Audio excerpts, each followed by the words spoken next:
I've been with conversations with higher ups when things are happening like that, and they have to readjust things, and they're doing it, they're talking about it, and you don't know that the final result is what they were just like. We're just goofing on, they're just kind of like, tossing out ideas, and then it turns out like, hey, you know what?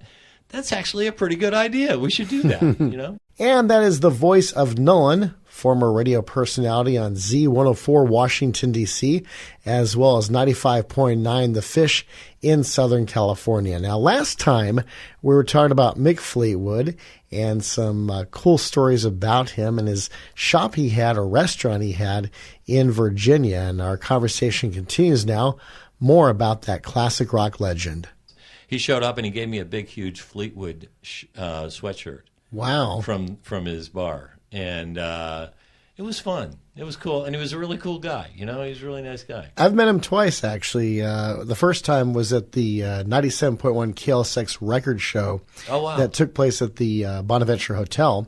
So I gave him an album to sign. It said Early Fleetwood Mac, when he was clean-shaven and had a fold of hair. Oh, right. And you barely recognized him. And then I told him my dad was good friends with Delaney Bramlett, because Delaney Bramlett's daughter, Becca, was then a member of Fleetwood Mac. And he says, yeah, she's in Fleetwood Mac now.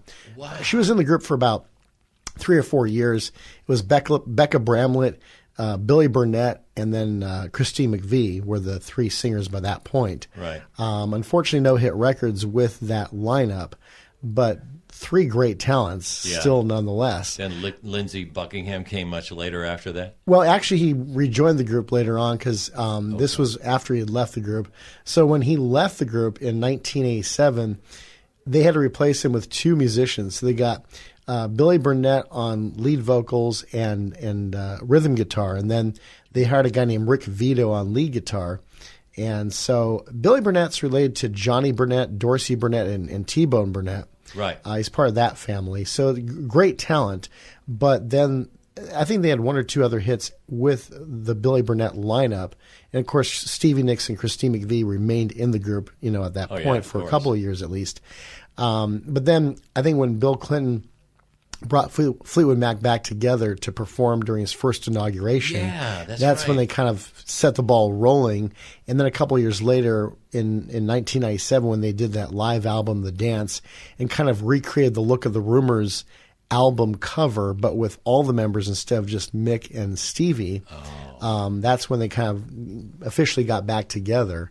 But it's interesting because Mick had also performed in studio at the radio station, our sister station, KRL 870, because then morning host Laura Ingraham was doing a remote from our studios and invited Mick Fleetwood and his other band into the studio. Oh, wow. And one of the members, her name I think was June, and really wonderful singer. She told me that her dad had worked for Maranatha Records. I said, really?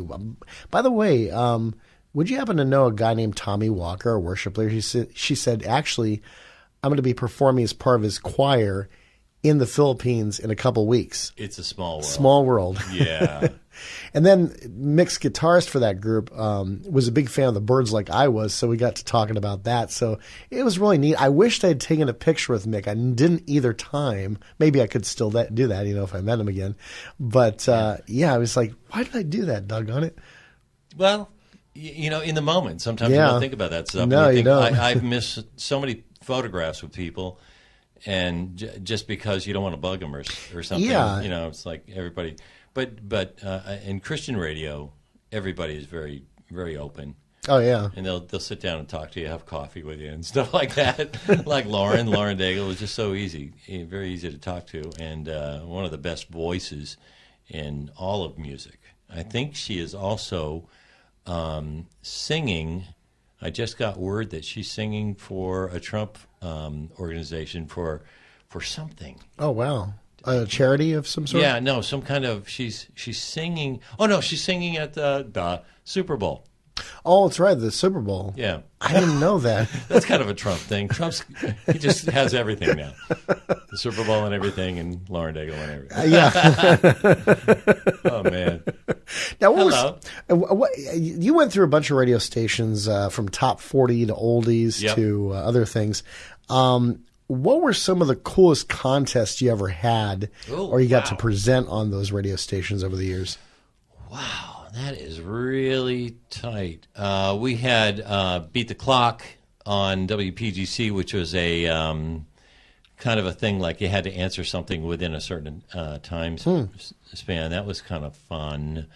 Boy, what else? What other kind of contests did we do? Boy, I can't. You know what? I can't really remember anything off the top of my head. But you know, when the interview's over, I'll know like 10 of them, which is usually happens.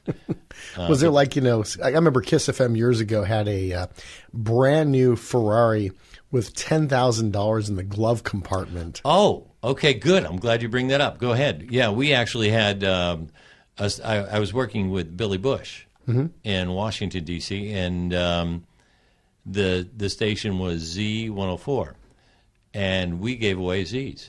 The Z cars, you know, the Nissan Z. Oh yeah, that's right. And that was fun. I don't know exactly how we chose those, but I think it was something along the lines of like there was how much money is in the car kind of thing. You know, wow. You keep the money in the car, something like that. Yeah, this strange contest. There was one about 26 years ago. KROQ was giving away a brand new Volkswagen Beetle. They just came back into production after almost 20 years of being out of production, at least in the U.S. Right. And so what they did is they had people write their biggest sob stories or, you know, need stories about, okay, why do you need a Volkswagen Beetle? So they decided to select 4 people who had the best stories and put them in this Beetle for as long as possible. And what they do is they would get a bathroom break every 3 hours or so for about 10 minutes to stretch, you know. And so they're going to put them, the 4 of them, along with another guy from the Kevin and Bean morning show. So it'd be 5 total inside this Volkswagen Beetle. Then they'd switch seats each time. Well, Kevin and Bean's sidekick got sick after the first day, so he was out of it. So it was the 4 of them. And nobody would get out. Nobody quit. And so they were doing all these different stunts. Like one time, for about 24 hours, over and over again, they repeated Escape the Pina Colada song by Rupert Holmes. Oh, gee. And they'd stay in the car and listen to it? They stayed in the car listening to it. Please help me. But what happened was the CD player ended up crashing because they kept repeating it over and over again. That didn't do it. And then they tried some other things. Oh, and man. My friend Eric Schaus, he was part of a Christian rock band called Push Start Wagon at the time. He's now the worship leader at a Glenkirk, Glendora. And he said that probably about after the 8th day or so, a friend of his came with their RV right next to the Beetle, so he's able to get a shower and a clean set of clothes, you know, during one of those breaks. Yeah. But nobody else got to. And then finally, what happened was... Smelly car. Yes. What happened was they decided, okay, everybody get out of the car. Nobody's quitting, so we're going to sell this with rock, paper, scissors. Well, they did, and one of the people won the car. The other 3 were like, okay, whatever. But then 3 other Volkswagen Beetles started rolling up the hill at Universal Studios Hollywood. All 4 of them won. What happened was they said, you know what? We said those were the rules. Whoever stayed the longest, and since you all stayed, you all get them. You all get one. Wow. Plus, the thing was that Cool. competing station Star 98.7 was giving away a new car or 2 new cars a week for the month. So they figured, you know what? We don't want to look cheap. Right. And have this station giving away, like, I don't know, one car. 10 automobiles and us giving away 1. Right. So that... and, you know, those things are, I think they're some of it, I believe they do these in advance. They understand that this is going to happen. We're going to get 4 people in there. They're going to stay in there. If they're diehards, then we're going to give all 4 of them a car. But then I've been with conversations with higher ups when things are happening like that, and they have to readjust things, and they're doing it. they're talking about it, and you don't know that the final result is what they were just like. We're just goofing on, they're just kind of like, tossing out ideas, and then it turns out like, hey, you know what? That's actually a pretty good idea. We should do that, Yeah. Oh, yeah. I think the strangest one is that we've ever done. We did a fundraiser for breast cancer awareness in Washington, D.C. with Billy Bush. And I was the news guy on his show. So I was kind of the straight guy, and he was the goofy guy, and a woman named Janet Elliott was his sidekick. And they played and had fun, and I was the serious man, which was really kind of weird because I'm not a serious guy at all. But we did a thing called Bras Across the Potomac. And we strung bras that people donated and gave money to to the Breast Cancer Association. And it strung across. We put up poles and strung them across the Key Bridge that goes from Georgetown into Arlington, Virginia. And it was pretty cool. And then we got some celebrities to say, hey, I want to be a part of this. One was Mariah Carey. Wow. She sent us a bra, and they thought it was very funny for me to have to go to Victoria's Secret and get a bra from, tall black woman that was a model for, I can't remember her name. Not Tyra Banks, was it? Yeah. Oh, Tyra Banks. Oh, okay. Yeah, she was there doing a signing or something like that. Somebody found out about it. Hey, let's send Nolan over there to go and pick it up.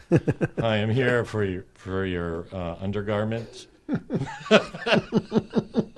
And I think I said it something like that. I was like, I feel really weird, and this fine dressed person, and she said that, oh yeah, somebody called us and told us that you're going to do that.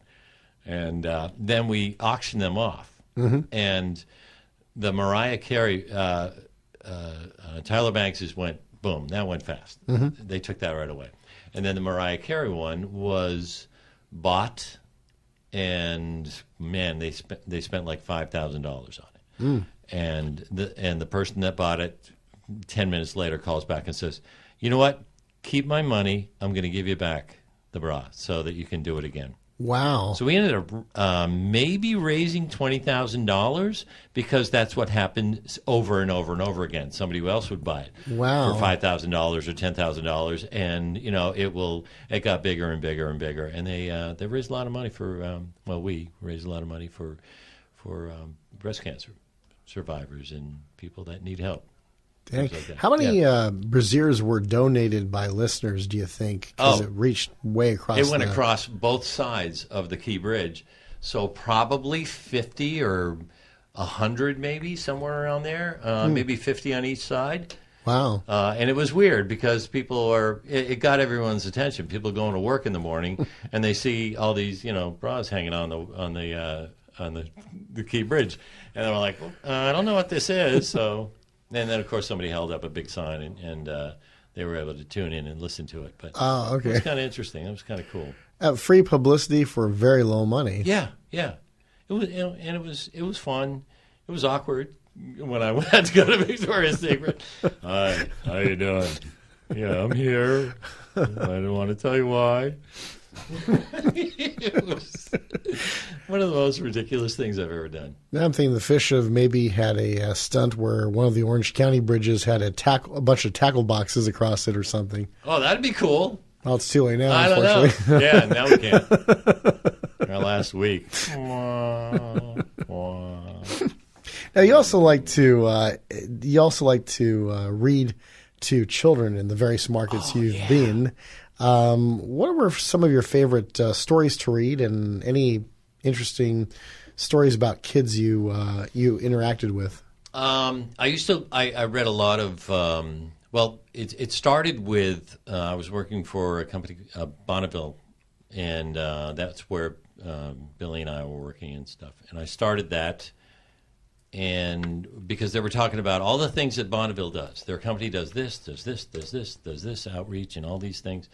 And then the big bosses, this is the big president. He says, And so what are you going to do at the end of it to all of us? Mm-hmm. And I was like, okay. And I'd been thinking about this for some time, and I thought this would be a good way to do it. You know, you watch a newscaster, and they say, hey, we just went to Mrs. Smith's third grade and talked to them about the weather and how the weather works, and I told them stories and things. And I was thinking, why don't we do that? And so I started the literacy program and read to children. I started at my wife's school. She was a teacher in Virginia, and I went to her class and put it on the air, and I got flooded with every school in the area that listened. Please come to our school. Please come to our school. So for probably 2 or 3 years, I was booked. I had this school this week, this school this week, this week. You know, it just went on forever. And I decided to, when I left there and I went to Vermont after my mom had passed, or no, my dad had passed and my mom was by herself. And so I went up there to be with her.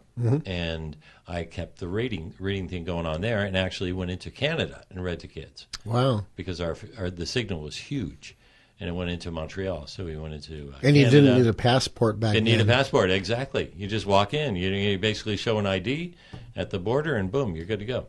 And so we did that. I was in Canada.